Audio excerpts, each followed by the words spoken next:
നാടൻ രീതിയിലുള്ള വറുത്തരച്ച കൊഞ്ചുകറി.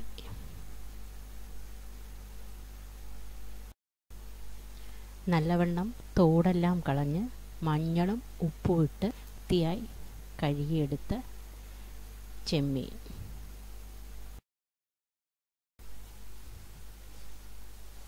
ചെമ്മീൻ 500 ഗ്രാം, തേങ്ങ 1/2 കപ്പ്, മുളക് പൊടി 2½ ടീസ്പൂൺ,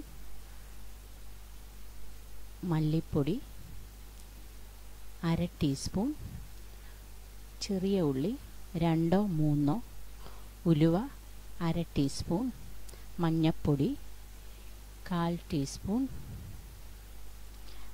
ഉള്ളി ആവശ്യത്തിന് ഒരു ചെറിയ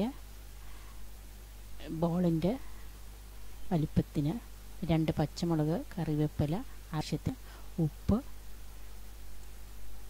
ആവശ്യത്തിന്, 1½ ടേബിൾ സ്പൂൺ വെളിച്ചെണ്ണയോ വെജിറ്റബിൾ ഓയിലോ ഒഴിച്ചിട്ട് അതിലേക്ക് ഉലുവ ആദ്യം വറുത്തെടുക്കുക.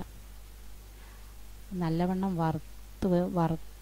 ചുവന്ന കളറാവുമ്പോൾ അതിലേക്ക് ബാക്കിയുള്ള ഇൻഗ്രീഡിയൻസ് നല്ലവണ്ണം വഴറ്റി ഒരു റെഡ് കളർ ആവുമ്പോൾ അത് മിക്സിയിലേക്കാക്കി നല്ലവണ്ണം അരച്ച് എടുക്കുക.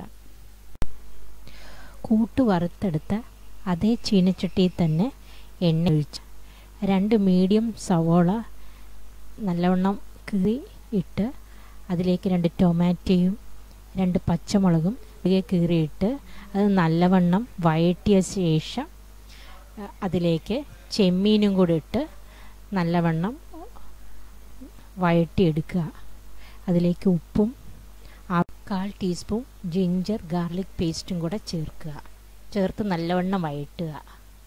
ഇതൊരു മൺചട്ടിയിലേക്കാക്കി അതിലേക്ക് 4 ഗ്ലാസ് വെള്ളവും കൂട്ടും കൂടെ ചേർത്ത് ഇതിലേക്ക് ഒഴിച്ച് നല്ലവണ്ണം ഇളക്കി കൊടുക്കുക. എന്നിട്ട് അടച്ചു വയ്ക്കുക. അത് കുറുകി വരുമ്പോൾ സ്വാദിഷ്ടമായ കൊഞ്ചുകറി തയ്യാർ.